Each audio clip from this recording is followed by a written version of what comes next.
Hello friends, welcome to my YouTube channel SK online class में आपका स्वागत है। नमस्कार, गुड मॉर्निंग। मैं पढ़ा रहा हूँ आप लोगों को गणित कक्षा 10 की डॉक्टर मनोहर रे अध्याय आपके पास 2 चर वाले की समीकरण में exercise 3.G part number first आज आपको बताने जा रहे हैं। तो आप लोग देखिएगा, लिखा है आयु। आपके पास सवाल जो आने वाले हैं 3G में बहुत अच्छे सवाल हैं और 3G और H एक्सरसाइज में से आपको 10 नंबर के सवाल आपको मिलेंगे। नहीं 10 तो आप लोगों को एक लॉन्ग में क्वेश्चन और एक शॉर्ट में ज़रूर क्वेश्चन मिलता है। आपको 100% आप लोग पेपर ज़रूर उठा के देखिएगा, आपको मिलेगा, ये अब मेरा वादा है। ये संख्या, भिन्न, चाल, समय और मेंसुरेशन संबंधी कुछ प्रश्न भी पूछ लिए जाते हैं। वैसे तो बेसिकली ये वर्ड प्रॉब्लम होती है, लेकिन इसमें कोई ज़्यादा दिक्कत की बात नहीं होती है। आपको सिर्फ कुछ चीज़ें याद रखनी है। आपको लिख दी है मैंने, लिखा है प्राकृत संख्याएं क्या होती हैं। आप लोगों को प्राकृत संख्या समझना है। आप लोग देखिएगा और इसको समझने की कोशिश कीजिएगा। प्राकृत संख्या क्या होती है हमारे पास, x प्लस का 1, x प्लस का 2, x प्लस का 3 और etc। ऐसे हमारे आगे बढ़ते जाते हैं। इन्हीं को हम धन पूर्णांक संख्या भी कहते हैं। क्या कहते हैं? धन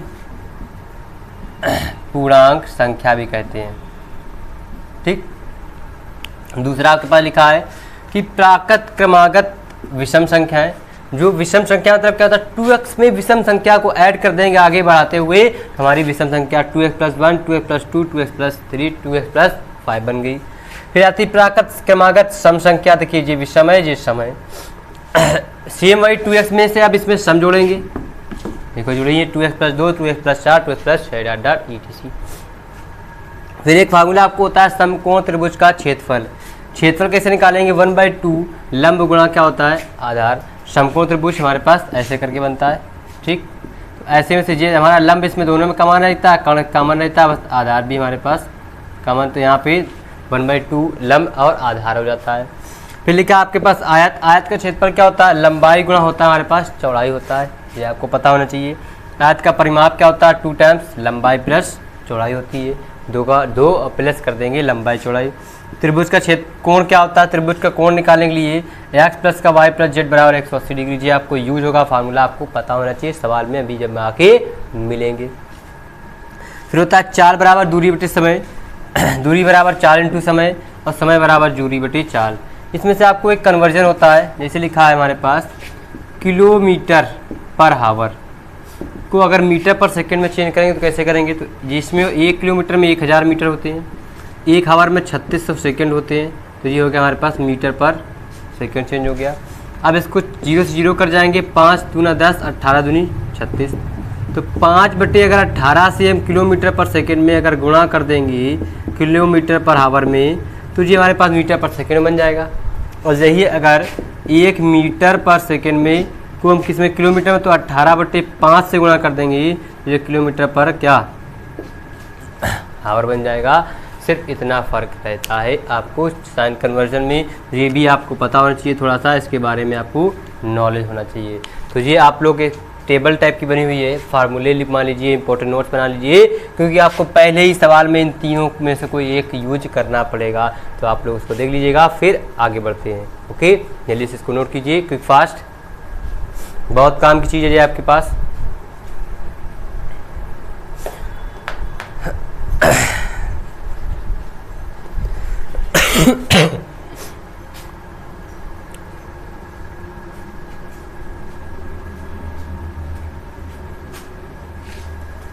जल्दी नोट कीजिए, क्विक फास्ट।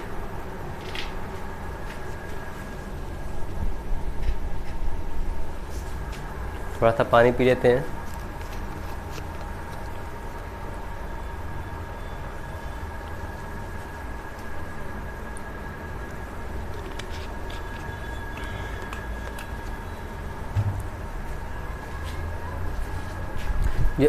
ये नोट कर चुके होंगे, तो आगे बढ़ते हैं।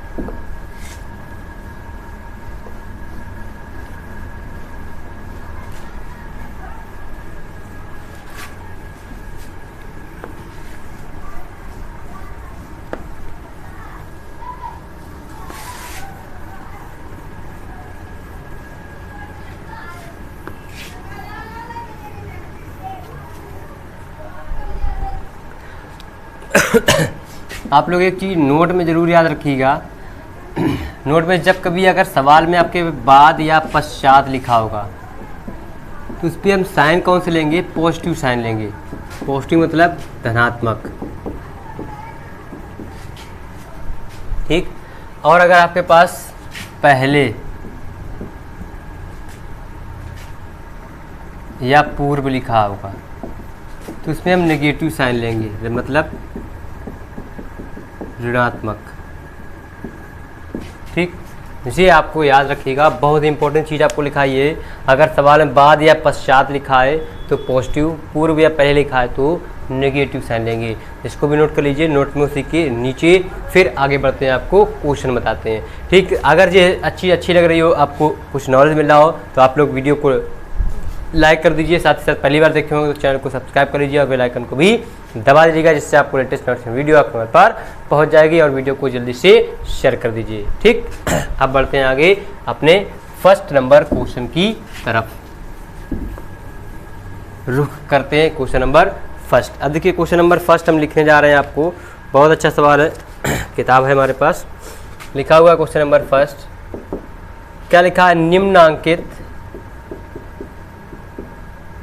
निम्नांकित कथन को समीकरण द्वारा अभिव्यक्त कीजिए,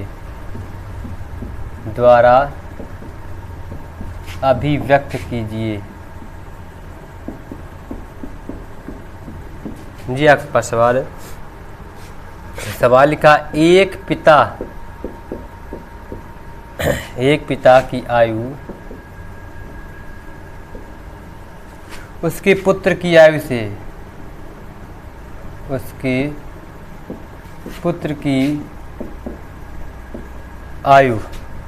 से 4 गुनी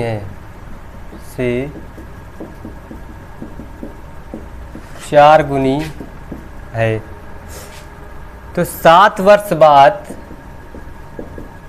कितने वर्ष बाद, 7 वर्ष बाद पिता की आयु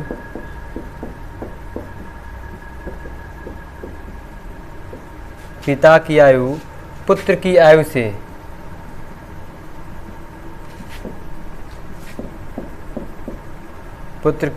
से आयु की 2.5 गुनी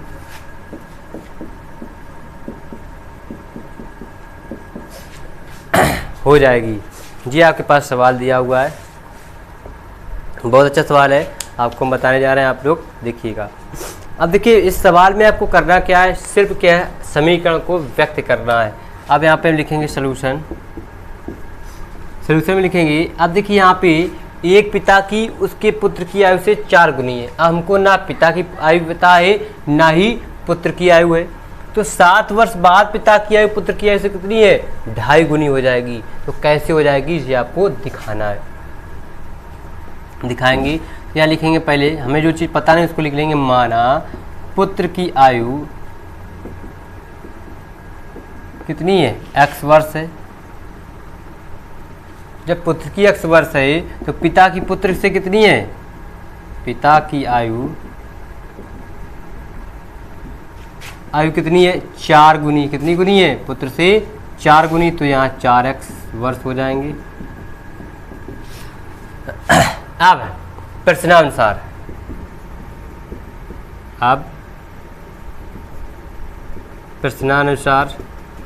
प्रश्नानुसार में हमारे पास कितना दे रहा, 7 वर्ष से क्या लिखा है, बाद। अभी हमने नोट में लिखा है बाद या पश्चात, पूर्व या पहले, बाद में प्लस, पूर्व या पहले में माइनस।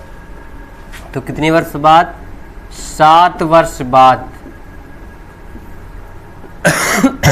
देखिएगा बहुत आसान सा है। यहाँ पे हम अगर लिखेंगे 7 वर्ष बाद पुत्र की आयु x प्लस का 7 वर्ष हो जाएगी, 7 वर्ष बाद पिता की आयु से 4x प्लस का 7 हो जाएगी। इससे कोई फ़ायदा नहीं है, थ्योरी लिखना है। हमने लिखा 7 वर्ष बाद, अब डायरेक्ट सोल्यूशन करेंगे। इसमें करना है x प्लस के साथ 7 पुत्र में भी जोड़ना है और 7 हमें पिता में भी जोड़ देना है।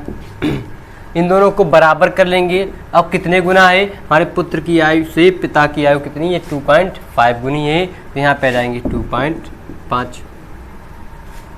अब अंदर गुणा कर देंगे, या शायद आपके पास यही आ रहा होगा आंसर। अगर आ रहा है तो अच्छी बात, नहीं आ रहा है तो आपको x प्लस के साथ ये हो जाएंगे 25 चौको 100 मतलब 10x अलग प्लस 25 7 गुना 35 की 5 7 दूनी 14 और 3 17 सॉरी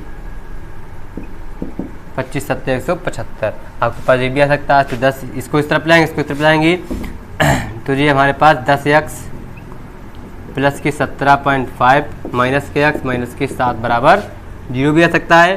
तो 10 में से 1 कम कर देंगे, ये बचेंगे 9x प्लस के हो जाएंगे 10.5 बराबर 0। ये भी आपके पास आ सकता है, जो आए आप वो देख लीजिएगा, नहीं तो हमारे ख्याल से यही आंसर आएगा। तो ये देखिए आपको समझ में आया, नोट कर लीजिए। फिर आगे बढ़ते हैं क्वेश्चन नंबर नेक्स्ट की ओर। प्लीज़ नोट कीजिएगा ये नंबर सवाल।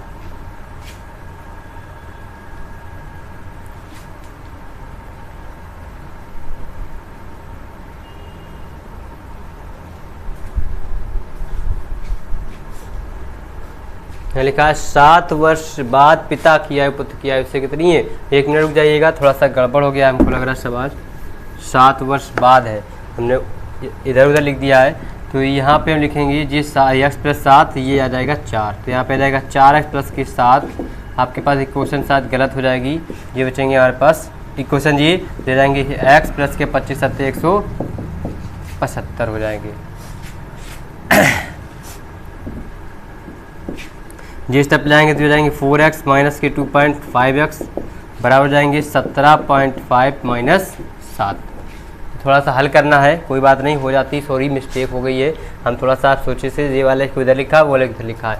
जब भी हमारे पास गुनी हो जाएगी किसकी पिता की पुत्र की आयु से, तो पुत्र वाले में उतना गुना करेंगे, पिता वाले को बराबर करते हैं। सिर्फ इतना फर्क है, छोटे वाले को गुना करेंगे, बड़े वाले को अकेला रखते हैं। ठीक है, तो यहाँ बचेगा 1.5x बराबर बचेंगे 10.5। x बराबर हो जाएंगे 15 7 105। तो यहाँ बचेंगे 7। x का मान 7 आ जाएगी। तो पुत्र की आयु कितनी हो जाएगी, आप लोगों को आंसर भी बता देते हैं। पुत्र की आयु 7 वर्ष होगी और पिता की आयु कितनी हो जाएगी 7 चुको 28 वर्ष होगी। हो गए जी, आपके पास सवाल था, हो गया। अब बताएंगे आपको क्वेश्चन नंबर 2। जल्दी से नोट कीजिए।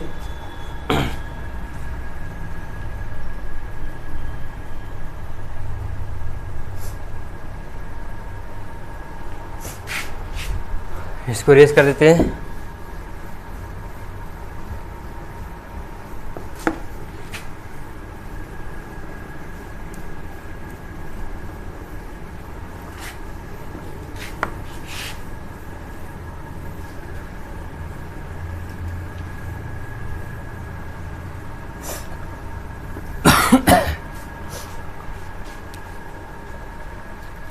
देखिए आपके पास क्वेश्चन नंबर लिखते हैं 2।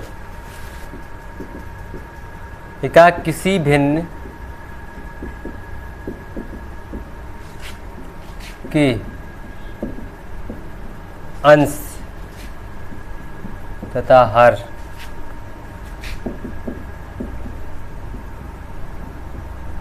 प्रत्येक में एक जोड़ दिया जाए तो भिन्न का मान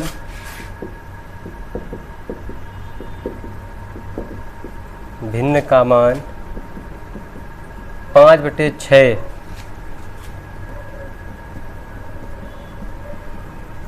हो जाता है। परंतु यदि अंश और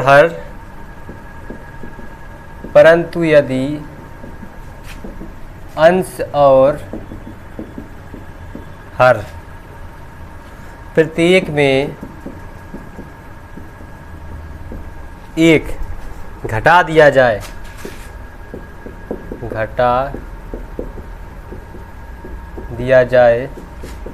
तो भिन्न का मान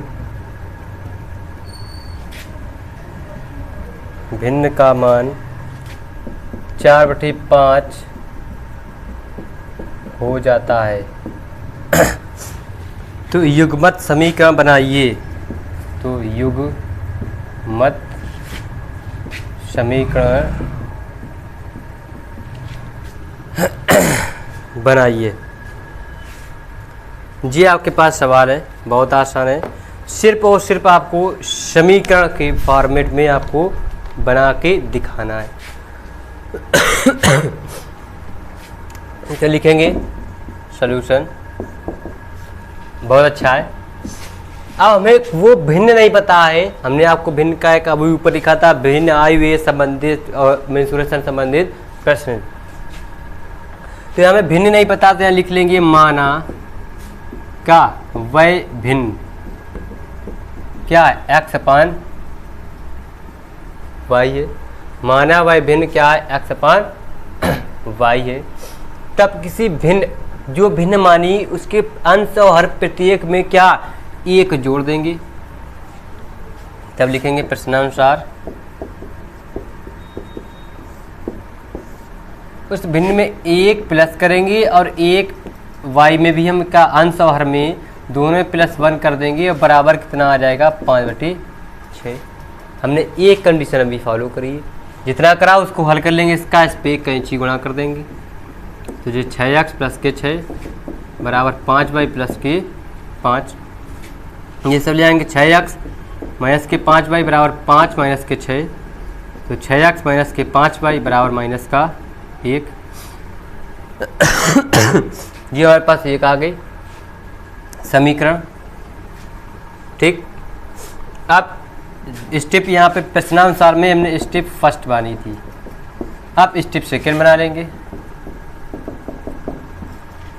इसी सेकेंड में फिर पढ़ेंगे सवाल, जहाँ से छोड़ा था वहाँ से पढ़ेंगे। परंतु यदि अंश और हर में प्रत्येक में एक क्या घटा, यहाँ घटा लिखा है, घटा दिया जाए, क्या कर दिया जाए, घटा दिया जाए, तो भिन्न क्या बन जाती है 4/।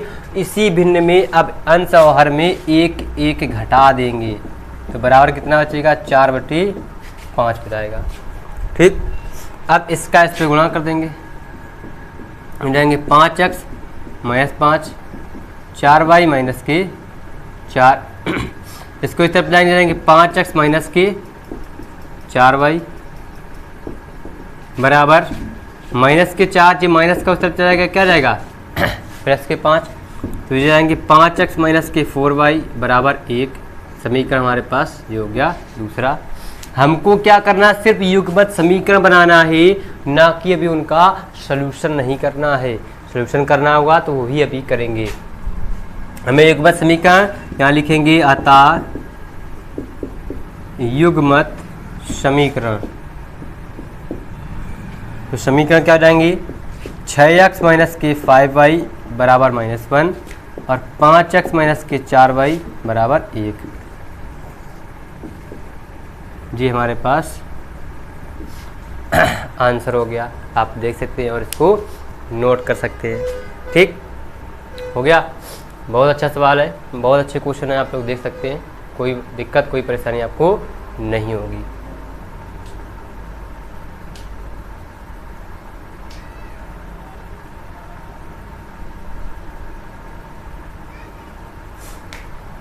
तो ये नोट कर लीजिए, फिर बताते हैं आपको क्वेश्चन नंबर 3।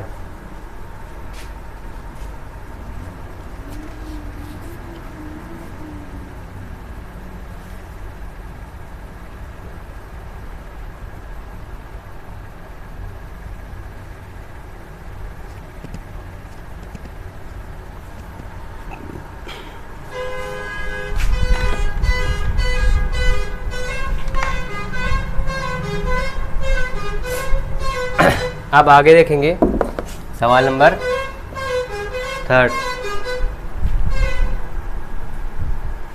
थोड़ा सा रोड पे है, कोई ट्रक जा रहा है, तभी आपको इतनी आवाज़ आ गई है। उसके बाद सारी आवाज़ें बंद हो जाएंगी, बस थोड़ा सा सब्र कीजिए, वेट कीजिए, आप लोगों को बहुत अच्छी अच्छी क्लासें मिलेंगी आपको।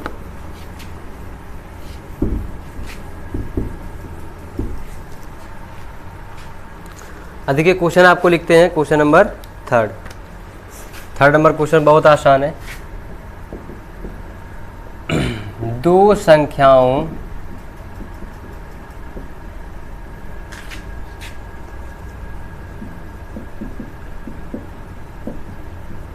का योग 64 है।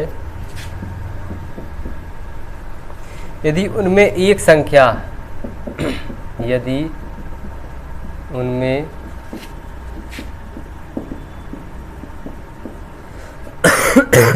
एक संख्या दूसरी संख्या की 3 गुनी है हो तो संख्या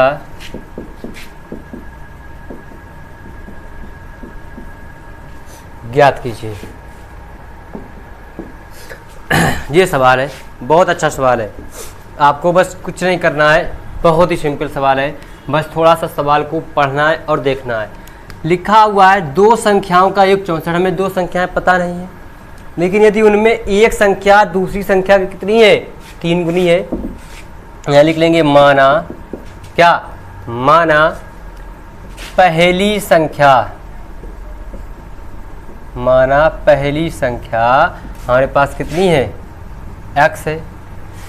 दूसरी संख्या उसकी क्या है, दूसरी संख्या इसमें लिखा पहली संख्या की 3 गुनी है। अब ये पहली और दूसरी संख्याओं का योग कितना दिया है, 64। तो संख्या बतानी है, तो यहाँ लिखेंगे प्रश्नानुसार दो संख्याओं का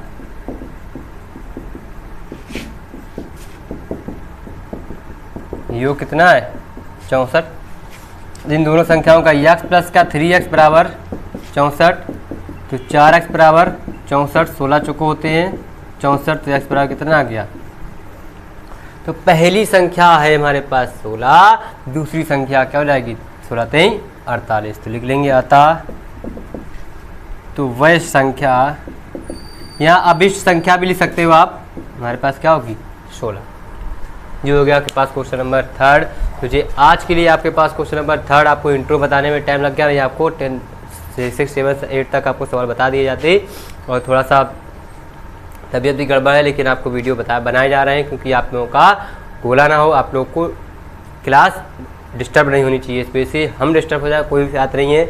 और कल आपके पास रक्षाबंधन का फेस्टिवल था, आप लोगों ने अच्छे से एंजॉय किया होगा, आप लोग अच्छे से पढ़े होंगे, नहीं पढ़े होंगे तो अब आप लोग फेस्टिवल एंजॉय कर चुके हैं, अब कंटिन्यू आप लोग फेस्टिवल मनाइएगा। और साथ ही साथ उसके पहले 2 दिन पहले आपके पास मुहर्रम का भी फेस्टिवल हुआ था, तो आप लोगों ने मुहर्रम का भी फेस्टिवल एंजॉय किया होगा, तो आप लोग दोनों कर चुके हैं। अब आप लोग पढ़ाई कीजिएगा, ठीक है, अच्छे से। तो कल फिर मिलेंगी नए जोश, नए एनर्जी, नए उत्साह के साथ। जाने से पहले वीडियो को आप लाइक जरूर कीजिएगा। नमस्कार, बाय बाय।